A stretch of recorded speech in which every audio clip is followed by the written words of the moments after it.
एक छोटे से गांव में गुंजा नाम की एक लड़की रहती थी। गुंजा का इस दुनिया में कोई नहीं था। वह अकेली ही रहती थी।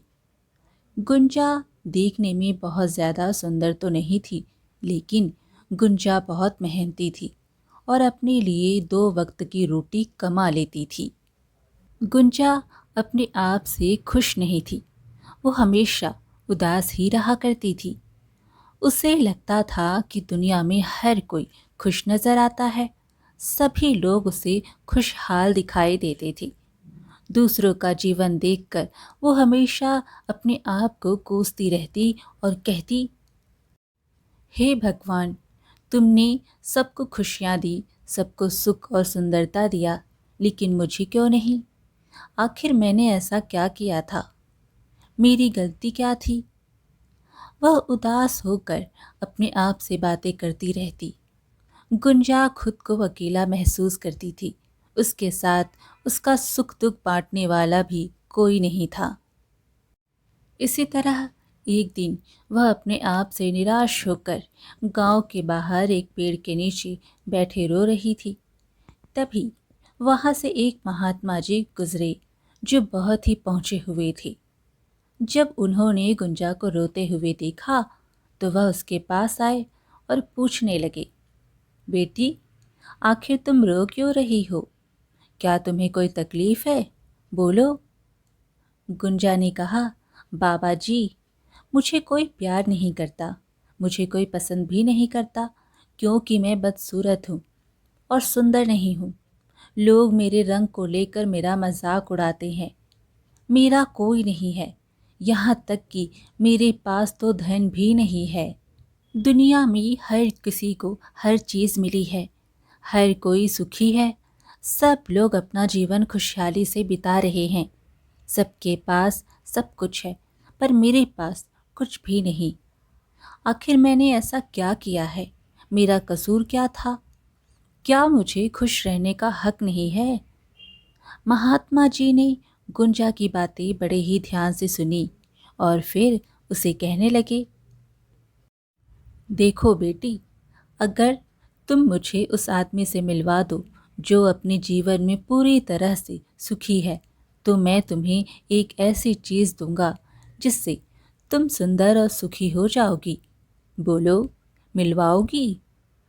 महात्मा जी के मुंह से ऐसी बातें सुनकर गुंजा बहुत ही खुश हुई और तुरंत कहने लगी, महात्मा जी, क्या सचमुच ऐसा हो सकता है? हाँ बेटा, बिल्कुल ऐसा हो सकता है। क्या सच में? अगर सचमुच यह संभव है तो मैं एक ऐसे आदमी को जानती हूँ जो बहुत ही सुखी है। मैं अभी उसे यहाँ पर लेकर आती हूँ। इतना कहकर गुंजा दौड़ी दौड़ी अपने मालिक के पास जा पहुँची, जिसके पास वह काम किया करती थी। वह एक किसान था। उसने किसान से कहा, आप मेरे साथ अभी चलिए, मैं आपको एक महात्मा जी से मिलवाना चाहती हूँ। उन्होंने मुझसे कहा है कि अगर मैं उनके पास एक सुखी आदमी को लेकर जाऊंगी तो वह मुझे भी सुखी और सुंदर बना देंगे। किसान गुंजा की बात सुनकर दुखी हो गया और कहने लगा, अरे भला मैं तुम्हें कहाँ से सुखी नजर आता हूँ? गुंजा बोली, आपके पास तो सब कुछ है। अच्छा खाना पानी है, रहने के लिए मकान है, आपका अपना परिवार है, और तो और आपके पास तो इतना धन भी है, तो फिर आप दुखी कैसे हो सकते हैं? किसान बोला, अरे बेटी, मेरी फसल आजकल अच्छी नहीं हो रही है, इसलिए मुझे अब अपनी फसल के अच्छे दाम भी नहीं मिल रहे हैं। अरे, राजा को लगान देना पड़ता है, ऊपर से घर के खर्चे हैं, और मेरे पास तो अब इतने पैसे भी नहीं बचे कि अच्छे किस्म के बीज खरीद सकूं। अरे, इस बार तो बारिश में मेरी सारी फसल खराब हो चुकी है। अब तो मेरे हालात और भी ज़्यादा खराब हो चुके हैं। ऐसे हालात में भला मैं सुखी कैसे रह सकता हूँ? बताओ भला। अरे जाओ जाओ जाओ, तुम किसी और को ढूंढो जो सचमुच में सुखी हो, मैं तो नहीं हूँ।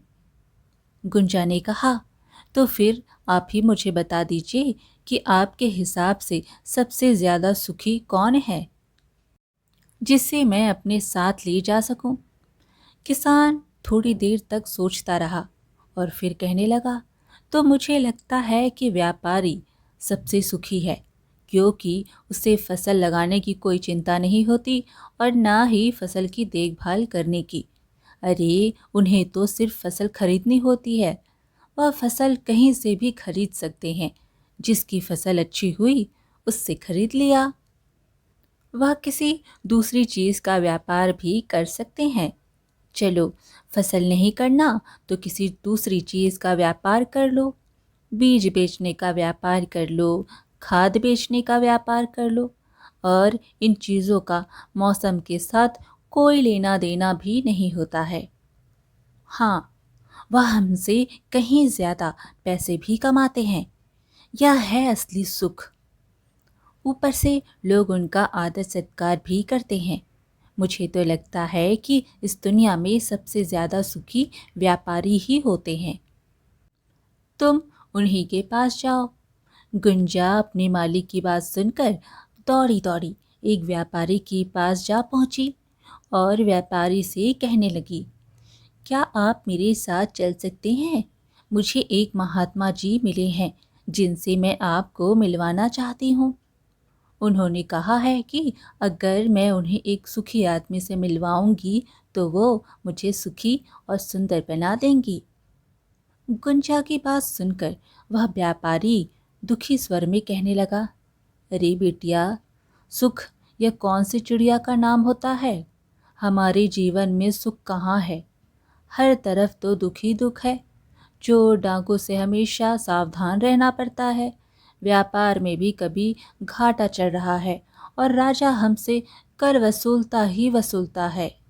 इन सभी वजहों से व्यापार करना बहुत मुश्किल हो गया है। और ऊपर से सामान खराब हो जाए, सामान की मांग कम हो, लोग खरीदते नहीं हैं। थोड़ा सा भी ऊपर नीचे हुआ कि लोग सामान रख के अगली दुकान में चले जाते हैं। अब बताओ भला, हमें तो सुरक्षा भी पूरी नहीं मिलती। जीवन में हर समय कोई ना कोई डर लगा रहता है। मुझे तो लगता है कि इस संसार में मुझसे ज़्यादा दुखी और कोई नहीं है। गुंजा यह सुनकर हैरान हुई और बोली, आपके पास तो सब कुछ है। इतना धन है, ज़मीन जायदाद है, रहने के लिए बड़ा घर है, खाने पीने की कोई कमी नहीं है। इन सब के बावजूद भी आप दुखी कैसे हुए? यह तो बहुत ही अजीब बात है। मुझे तो लगता है कि आप ही सबसे सुखी हैं। खैर, कोई बात नहीं, आप मुझे कोई ऐसा आदमी बता दीजिए जो आपके मुताबिक सबसे ज़्यादा सुखी हो, ताकि मैं उस आदमी को महात्मा जी के पास ले जा सकूं। व्यापारी कुछ देर तक सोचता रहा और फिर बोला, हाँ, मुझे लगता है कि राजा के अधिकारी यानी कि राज अधिकारी बहुत ही सुखी हैं। उनका संबंध सीधा राजा से होता है। उनके पास अधिकार भी होते हैं और वह धनवान भी होते हैं। उन्हें चोर डाकुओं से बिल्कुल भी डर नहीं लगता। अरे, वह तो हमसे भी धन वसूल कर लेते हैं और हमें उनके आदर में झुकना पड़ता है। सारे लोग उनका बहुत सत्कार करते हैं। मुझे तो लगता है बिटिया कि उनके जीवन में कोई दुख नहीं होगा। वही लोग सबसे ज़्यादा सुखी हैं। काश मैं भी राजा का एक अधिकारी होता तो मेरा जीवन भी बहुत सुख से बीतता। गुंजा बोली, क्या आप किसी अधिकारी को जानते हैं? क्या आप मुझे उनसे मिलवा सकते हैं? व्यापारी को गुंजा पर बड़ी ही दया आई और उसने उसे एक राज अधिकारी से मिलवा दिया जिसे वह जानता था। गुंजा अधिकारी से मिली और कहने लगी, क्या आप मेरे साथ चल सकते हैं? मुझे एक महात्मा जी मिले हैं। फिर उसने सारी बात उस अधिकारी को बता दी। राज अधिकारी उसकी सारी बात सुनने के बाद बोले, तुमसे किसने कह दिया कि सबसे ज़्यादा सुखी आदमी मैं हूँ? अरे मेरे जैसा दुखी इंसान तो इस दुनिया में कोई होगा ही नहीं। ठीक है, मैं हंस हंस के बातें करता हूँ, इसका मतलब यह नहीं कि मैं सुखी हूँ। अरे तुम्हें तो कुछ पता ही नहीं है कि हमारे ऊपर कितना दबाव होता है, हम पर कितनी जिम्मेदारियां होती हैं।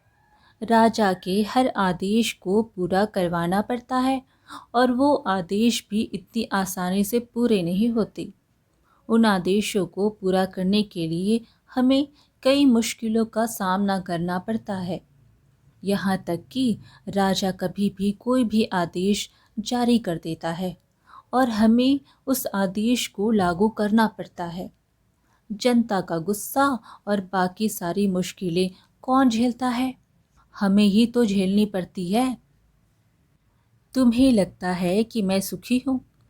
कभी भी नहीं। अगर वह महात्मा जी तुम्हें सुखी कर दें तो तुम मुझे भी उनसे मिलवा देना।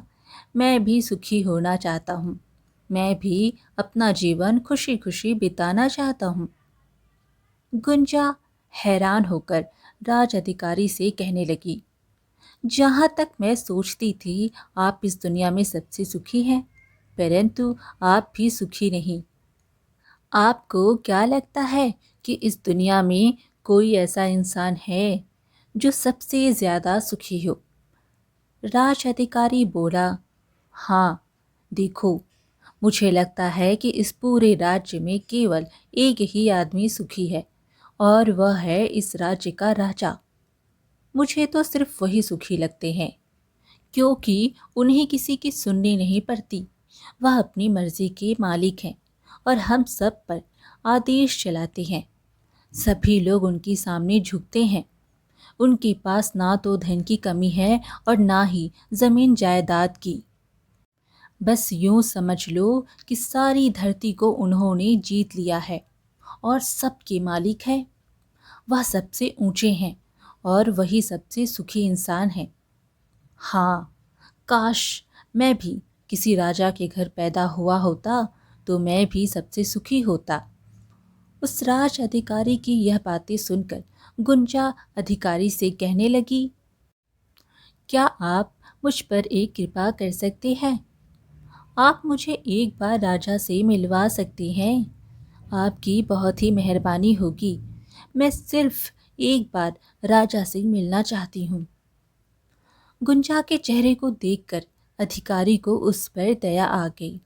वह कहने लगा, चलो ठीक है, मैं आज राज दरबार में ही जा रहा हूँ। तुम भी मेरे साथ चलो। वहाँ पर तुम्हें राजा से जो भी पूछना है पूछ लेना, ठीक है? इतना कहकर राज अधिकारी गुंजा को अपने साथ राज दरबार में ले गया। राज दरबार में पहुंचकर राज अधिकारी ने राजा के सामने उस लड़की की विनती रखी। राजा ने उसकी बात सुनने के लिए सहमति दे दी और गुंजा को राजमहल में बुलाया गया। राजा कहने लगा, तुम बिना किसी डर के मुझसे अपनी बात कह सकती हो। तुम्हें क्या कहना है कहो, और तुम मुझसे क्या पूछना चाहती हो पूछो। गुंजा थोड़ा घबराते हुए और डरते डरते बोली, महाराज, मैं एक सुखी आदमी की तलाश में हूँ। मुझे एक महात्मा जी मिले हैं। उन्होंने मुझसे कहा है कि अगर मैं उनके पास एक ऐसे आदमी को लेकर जाऊं जो इस दुनिया में सबसे सुखी हो, तो वह मुझे एक ऐसी चीज़ देंगे जिससे मैं भी सुखी और सुंदर बन जाऊंगी। काफ़ी लोगों से मिलने के बाद मुझे इस बात का पता चला है कि आप ही इस दुनिया में सबसे ज़्यादा सुखी आदमी हैं। तो क्या आप मेरे साथ उन महात्मा जी को मिलने चलेंगे? आपका मुझ पर बहुत ही उपकार होगा। राजा ने गुंजा की बात बड़े ध्यान से सुनी और फिर जोर से ठहाके लगाकर हंसने लगे। अच्छा अच्छा, तो भाई, जैसा सबको लगता है तुम्हें भी यही लगता है कि मैं इस दुनिया का सबसे ज़्यादा सुखी आदमी हूँ। परंतु अगर कोई मुझसे पूछे इस दुनिया का सबसे दुखी आदमी कौन है, तो मैं कहूँगा कि वह मैं ही हूँ। मैं। हाँ बेटी, मेरे पास नींद नहीं है, मेरे पास आराम नहीं है, मैं ठीक ढंग से सो भी नहीं सकता। मेरी सुरक्षा में लगे अंगरक्षक हमेशा मेरे आसपास रहते हैं। उनके बिना मैं कहीं जा नहीं सकता। जैसे ही कोई आवाज़ आती है, मेरी नींद टूट जाती है। हमेशा एक डर बना रहता है, क्योंकि मेरे दुश्मन मेरे ही घर में है। मुझे यह भी नहीं मालूम कि कौन कब मुझ पर वार कर सकता है। यहाँ राज दरबार में बैठे हुए सभी लोगों के बीच पता नहीं कौन यहाँ मेरा दुश्मन है। मैं यह भी नहीं जानता। इतने बड़े राज्य की जिम्मेदारी निभाना कोई आसान बात नहीं होती है। तुम्हें लगता होगा कि राजा के पास ऐशो आराम है, धन है, दौलत है, इतने काम करने वाले लोग हैं, सेवा करने वाले लोग हैं, एक इशारे पर सब कुछ हो जाता है, इसलिए राजा हमेशा खुश और सुखी रहता होगा। लगता होगा ऐसा ना? पर मैं तुम्हें बता दूं बेटी, यह सब चीज़ें सुख नहीं देती है। गुंजा बोली, मुझे माफ़ करिएगा महाराज, अगर धन दौलत और ऐशो आराम सुख नहीं दे सकते तो सुंदरता तो सुख दे ही सकती है, क्योंकि सुंदर लोगों को हर कोई प्यार करता है और इज्जत देता है। राजा बोले, बेटी, अक्सर मैंने देखा है कि जो लोग चेहरे से सुंदर होते हैं वह दिल से सुंदर नहीं होते। वह तो सिर्फ एक मुखौटा लगाए घूमते हैं, दूसरों को दिखाते हैं कि वह कितने सुंदर हैं, परंतु समय सबकी सुंदरता छीन लेता है। चेहरे की सुंदरता समय के साथ खत्म हो जाती है। असली सुंदरता तो मनुष्य के मन में होती है। जो मन से सुंदर है वह हमेशा सुंदर रहता है। गुंजा बोली, महाराज, आप ही बताइए, आपके अनुसार इस संसार में सबसे ज़्यादा सुखी और सुंदर कौन है? हाँ, मेरे अनुसार वो गरीब आदमी सबसे ज़्यादा सुखी है, जो 2 वक्त की रोटी कमा लेता है, जिसे कोई चिंता नहीं, कोई बंधन नहीं, जो कहीं पर भी घूम सकता है, जिसे कुछ लूट जाने का डर नहीं, जिसे रात को नींद अच्छी आती है, वही सबसे सुखी है। और मैंने तुम्हें देखा है, तुम ही सबसे ज़्यादा सुखी हो। हाँ, अरे बेटी, सोच के देखो, तुम्हारे पास नींद है, अच्छा दिल है, चारों तरफ खुली राहें हैं, तुम अपनी मर्जी से कहीं भी जा सकती हो। तुम्हारे पास कोई डर नहीं है, कोई साजिश नहीं है, कोई चिंता नहीं है, सिर्फ जीवन है, खुला जीवन। मेरे अनुसार तो बेटी तुम ही सबसे ज़्यादा सुखी हो। राजा की बातें सुनकर गुंजा सोच में पड़ गई। उसे यह एहसास हो गया कि सचमुच वही सबसे ज़्यादा सुखी है। अब जो भी थी, जैसी भी थी, उसे अपने आप पर गर्व होने लगा। सारा दिन इधर उधर भटकने के बाद वह मानसिक तौर पर शांत हो चुकी थी। वह वापस लौटकर उन महाराज जी के पास आई और कहने लगी, महाराज जी, जब मैं यहाँ से गई थी तब मुझे लगता था कि मैं सबसे ज़्यादा दुखी और बदसूरत हूँ, लेकिन जैसे जैसे मैं लोगों से मिलती गई, मुझे एहसास हुआ कि इस दुनिया में सबसे ज़्यादा सुखी इंसान तो मैं ही हूँ। हाँ, यह बात अलग है कि मैं आपके पास किसी भी सुखी आदमी को नहीं ला सकी, क्योंकि मुझे लगता था कि मेरे अलावा सभी लोग सुखी हैं। लेकिन अब मुझे सच्चाई समझ में आ गई है। मुझे छोड़कर यहाँ पर हर कोई दुखी है। हर किसी के मन में कोई ना कोई डर है। किसी चीज़ को खो देने का डर, कुछ ना पाने का डर, या अपना जीवन खुलकर ना जी पाने का डर। लेकिन मेरे पास ऐसा कोई डर नहीं है। मैं खुशी से झूम सकती हूँ, गा सकती हूँ, जहाँ मेरा मन चाहे वहाँ जा सकती हूँ। मेरे पास 2 वक्त की रोटी कमाने के लिए अपने हाथ पैर हैं। मुझे किसी बात की कोई चिंता नहीं। मेरे पास ऐसा कुछ भी नहीं है जिसे खो देने का डर हो। इसलिए मैं सबसे ज़्यादा सुखी हूँ। महात्मा जी यह सब सुनकर मुस्कुराए और बोले, आखिरकार तुम्हें वह सुख और सुंदरता मिल ही गई जिसे तुम ढूंढ रही थी। आज से तुम वास्तव में सुखी और सुंदर हो। मेरा आशीर्वाद तुम्हारे साथ है। यह कहकर महात्मा जी वहां से चले गए।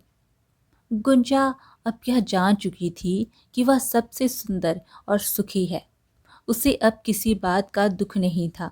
वह अब कभी अपने आप पर अफसोस नहीं करती थी, बल्कि अपने जीवन में खुश रहने लगी। उसे इस बात का गर्व था कि वह जो भी है, जैसी भी है, बिल्कुल सही है। आज की कहानी यहीं पर समाप्त हुई। फिर मिलेंगे एक और कहानी के साथ। कहानी पसंद आए तो लाइक शेयर ज़रूर करें और चैनल को सब्सक्राइब करना बिल्कुल ना भूलें। धन्यवाद।